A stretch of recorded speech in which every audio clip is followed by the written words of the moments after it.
चलिए आज से पूर्व वर्ष की परीक्षाओं में पूछे गए सामान्य अध्ययन के प्रश्नों की अभ्यास श्रृंखला की शुरुआत करते हैं।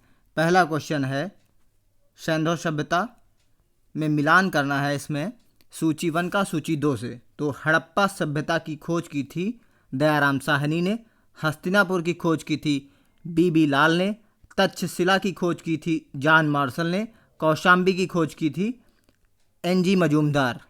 व्याख्या में भी देख लेते हैं एक बार सुमेलित का। हड़प्पा की खोज दयाराम साहनी ने की थी, हस्तिनापुर की बीबी लाल ने, तक्षशिला की जॉन मार्शल ने, कौशाम्बी की एनजी मजूमदार। क्वेश्चन नंबर 2 है निम्न में से कौन सा सही सुमेलित नहीं है। आंसर होगा ऑप्शन बी। महाजनपद और उनकी राजधानियों का मेल देखना था। तो अंग देश की राजधानी थी अंग, महाजनपद की राजधानी थी चंपा, वत्स की कौशाम्बी, मत्स्य महाजनपद की विराटनगर और कौशल की अहिच्छत्र नहीं है। इसका आंसर देख लेते हैं व्याख्या में। कौशल जो वर्तमान में फैजाबाद अयोध्या जिले के रूप में विद्यमान है, इसकी राजधानी श्रावस्ती है। कौशल महाजनपद की राजधानी श्रावस्ती थी। अहिच्छत्र पांचाल प्रदेश की राजधानी थी। क्वेश्चन नंबर 3 है महावीर स्वामी को किस नदी के तट पर ज्ञानोदय प्राप्त हुआ। आंसर होगा ऑप्शन डी, ऋजुपालिका नदी के किनारे। व्याख्या महावीर का जन्म वैशाली के कुंड ग्राम के ज्ञात्रक कुल के थे तथा वज्र संघ के प्रधान सिद्धार्थ के घर में हुआ था। इनकी माता त्रिशला लिच्छवी गणराज्य की राजकुमारी थी जो चेटक की बहन थी तथा इनकी पत्नी यशोदा थी। 30 वर्ष की आयु में महावीर ने गृह त्याग दिया था।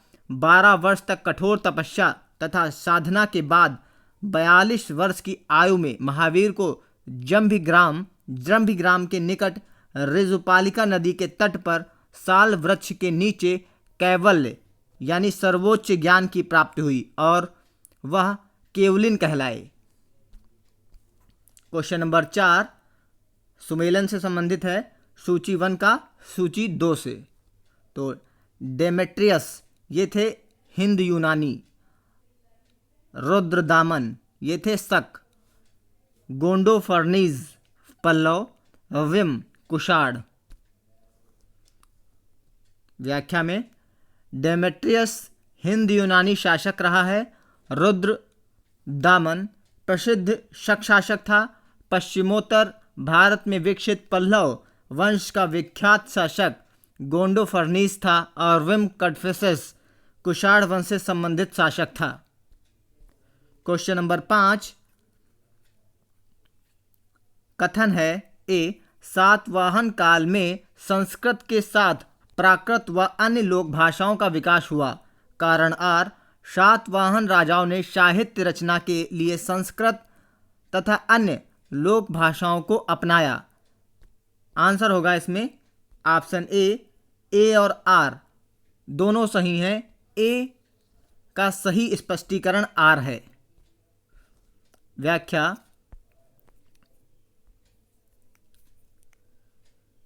सातवाहन युग में दक्षिण भारत में प्राकृत व संस्कृत दोनों ही भाषाओं का समान रूप से विकास हुआ। सातवाहन राजाओं ने संस्कृत के साथ अन्य लोक भाषाओं जैसे पैसाची प्राकृत इत्यादि को भी साहित्य रचना के लिए अपनाया। सातवाहनों की राजभाषा प्राकृत थी। यह भी क्वेश्चन पूछा जा सकता है कि सातवाहनों की राजभाषा क्या थी। तो आंसर होगा प्राकृत।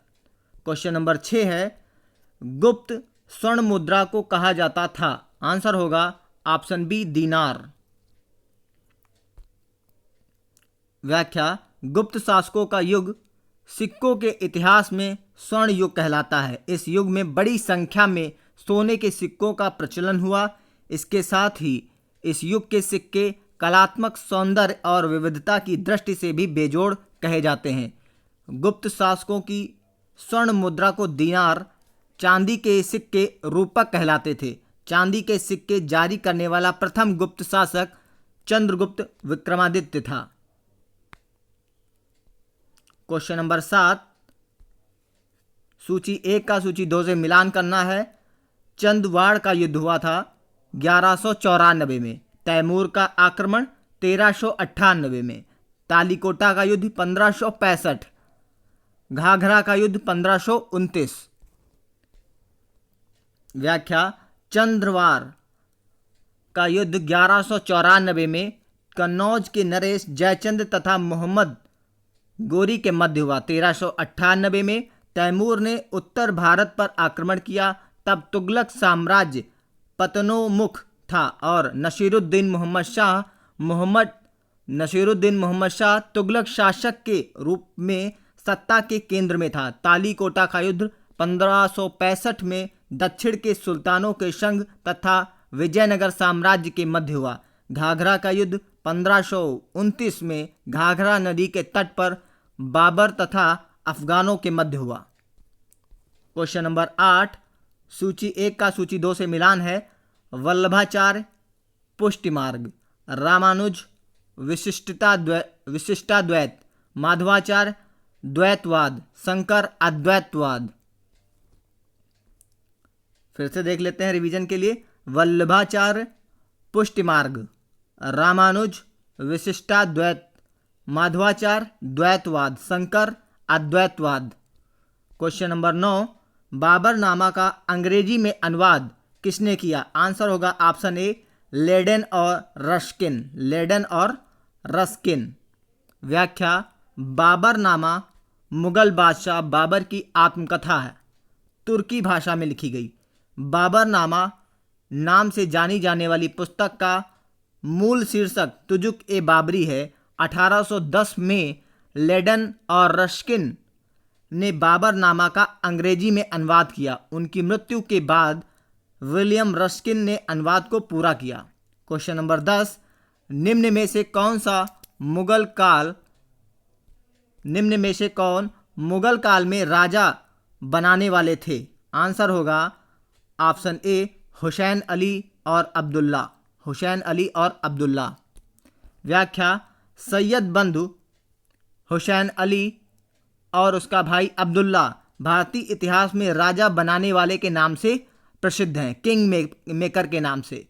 तत्कालीन मुगल साम्राज्य में इन दोनों भाइयों की खास भूमिका थी। सैयद बंधुओं का राज्य में काफ़ी प्रभाव था। राज्य में अपने प्रभाव के कारण वे किसी को भी बादशाह बनाने की क्षमता रखते थे। वे अवध के एक उच्च परिवार में उत्पन्न हुए और सम्राट बहादुर शाह प्रथम के राज्यकाल के अंतिम वर्षों में उच्च पदाधिकारी हो गए। मोहम्मद शाह के शासनकाल में इसका पतन हो गया। क्वेश्चन नंबर 11, दारा शिकोह को किस स्थान पर दफनाया गया था? आंसर होगा ऑप्शन ए, दिल्ली। औरंगजेब द्वारा की गई नृशंस हत्या 1659 के बाद उसके आदेश पर दारा शिकोह का शव हुमायूं के मकबरे के पास दिल्ली में दफनाया गया। दारा शिकोह मुगल सम्राट शाहजहां का ज्येष्ठ और प्रिय पुत्र था। क्वेश्चन नंबर 12, निम्न घटनाओं पर विचार कीजिए और उन्हें काल क्रमानुसार व्यवस्थित कीजिए। तो पहले होगी आपकी पहली, फिर चौथी घटना, फिर दूसरी घटना, फिर तीसरी घटना। पहली घटना थी दौराह का युद्ध, उसके बाद चौसा का युद्ध, फिर कन्नौज का युद्ध, फिर सामूगढ़ का युद्ध। व्याख्या में देखते हैं। दौराह दोहरिया का युद्ध 1532 हुमायूं और अफगानों के बीच हुआ। इसमें अफगान सेनाओं की हार हुई। ये 1532 में हुआ था। चौसा का युद्ध 1539 में हुमायूं और शेरशाह सूरी के बीच हुआ, जिसमें शेरशाह सूरी ने हुमायूं को परास्त किया। कन्नौज का युद्ध 1540 हुमायूं और शेरशाह सूरी के मध्य हुआ, जिसमें शेरशाह सूरी ने हुमायूं को बुरी तरह हराया। फिर है सामूगढ़ का युद्ध 1658 में शाहजहां के पुत्रों के उत्तराधिकार का युद्ध है सामूगढ़ का युद्ध, जिसमें औरंगजेब ने निर्णायक विजय प्राप्त की। क्वेश्चन नंबर 13, जिंदा पीर के नाम से कौन जाना जाता है? क्वेश्चन है, निम्न में से कौन जिंदा पीर के नाम से जाना जाता था? आंसर होगा ऑप्शन सी, औरंगजेब। व्याख्या, मुगल शासक औरंगजेब को उसके सुधारवादी धार्मिक प्रयासों और तार्किक धर्म पालन के आधार पर इतिहासकारों द्वारा जिंदा पीर की संज्ञा से विभूषित किया गया। क्वेश्चन नंबर 14, निम्न घटनाओं पर विचार कीजिए और उन्हें काल क्रमानुसार व्यवस्थित कीजिए। आंसर होगा ऑप्शन बी। तो पहले घटना हुई थी, पहले आया था नेहरू रिपोर्ट, फिर अगस्त प्रस्ताव, फिर क्रिप्स मिशन, फिर वेवल योजना। यहाँ पे नेहरू रिपोर्ट आई थी 1928 में, अगस्त प्रस्ताव 8 अगस्त 1940, क्रिप्स मिशन मार्च 1942, वेवल योजना 14 जून 1945। क्वेश्चन नंबर 15, सूची 1 का सूची 2 से मिलान करना है। इसमें मिलान ये दे रखा है, ऑप्शन ए सही होगा, ए का 3 से होगा, यानी कि भारतीय राष्ट्रीय कांग्रेस 1885 एयो ह्यूम के द्वारा किया गया था।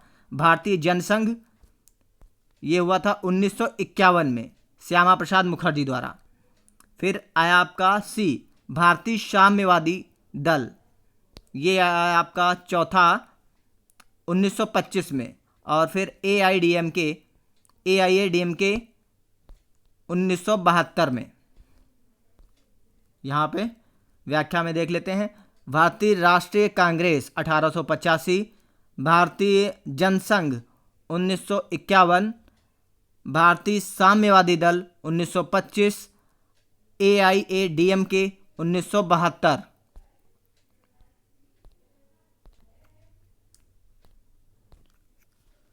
क्वेश्चन नंबर 16, किस अधिनियम के द्वारा ब्रिटिश संसद ने चाय और चीन के साथ व्यापार को छोड़कर ईस्ट इंडिया कंपनी के भारत के साथ व्यापारिक एकाधिकार को समाप्त कर दिया? आंसर होगा ऑप्शन ए, 1813 का चार्टर अधिनियम। व्याख्या, 1813 के चार्टर अधिनियम के द्वारा ब्रिटिश संसद ने चाय और चीन के साथ व्यापार को छोड़कर ईस्ट इंडिया कंपनी के भारत के साथ व्यापारिक एकाधिकार को समाप्त कर दिया। कुछ सीमाओं के अधीन सभी ब्रिटिश नागरिकों के लिए भारत के साथ व्यापार खोल दिया गया। क्वेश्चन नंबर 17, मिलान करना है सूची 1 का सूची 2 से। VD सावरकर इनका होगा, इन्होंने पुस्तक दी है the Indian war of independence. RC Majumdar, इन्होंने दी है the sepoy mutiny and the revolt of 1857। फिर SB चौधरी, इन्होंने दी है civil rebellion in the Indian mutinies 1857-1859। Ashok Mehta, the great rebellion. व्याख्या में देख लेते हैं, VD Savarkar, the Indian war of independent. RC Majumdar, the sipahi mutiny and the revolt of 1857। SB Chaudhari, civil rebellion in the Indian mutinies. Ashok Mehta, the great rebellion. Question number 18, निम्न में से कौन सा युग्म सुमेलित नहीं है? आंसर होगा ऑप्शन सी। तो सुमेलित कौन सी है ये देख लेते हैं, लाहौर प्रस्ताव, फजल हक, जनता की योजना, Vinoba Bhave, Gandhian plan, SN Agarwal. व्याख्या, पीपुल्स प्लान अर्थात जनता की योजना का प्रारूप 1945 में प्रमुख विचारक मानवेंद्र नाथ राय ने प्रस्तुत किया था।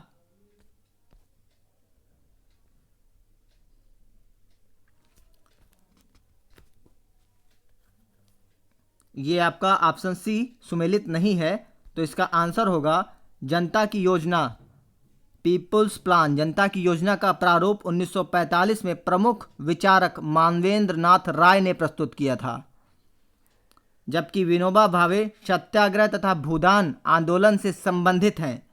लाहौर प्रस्ताव 1940 में फजल उल हक द्वारा पीरपुर रिपोर्ट 1938 में राजा सईद मोहम्मद मेहंदी द्वारा, गांधीयन प्लान 1944 में श्रीमन नारायण अग्रवाल द्वारा प्रस्तुत किया गया था।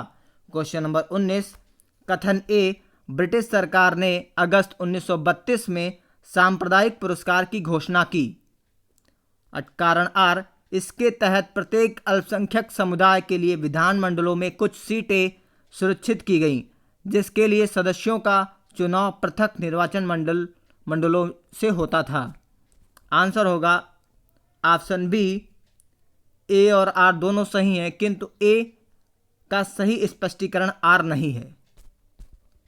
व्याख्या, ब्रिटेन के प्रधानमंत्री रैमजे मैकडोनाल्ड ने 16 अगस्त 1932 में सांप्रदायिक पुरस्कार की घोषणा की, जो कि अंग्रेजों की विघटनकारी नीति का एक और प्रमाण था। इसके तहत प्रत्येक अल्पसंख्यक समुदाय के लिए विधानमंडलों में कुछ सीटें सुरक्षित की गई थी, जिसके लिए सदस्यों का चुनाव पृथक निर्वाचन मंडलों से होता था। इस पृथक प्रतिनिधित्व के नियम का कांग्रेस द्वारा पुरजोर विरोध किया गया और सितंबर 1932 में पूना पैक्ट के नाम एक नया समझौता भारतीय परिदृश्य में अस्तित्व प्राप्त कर सका। Okay, thank you.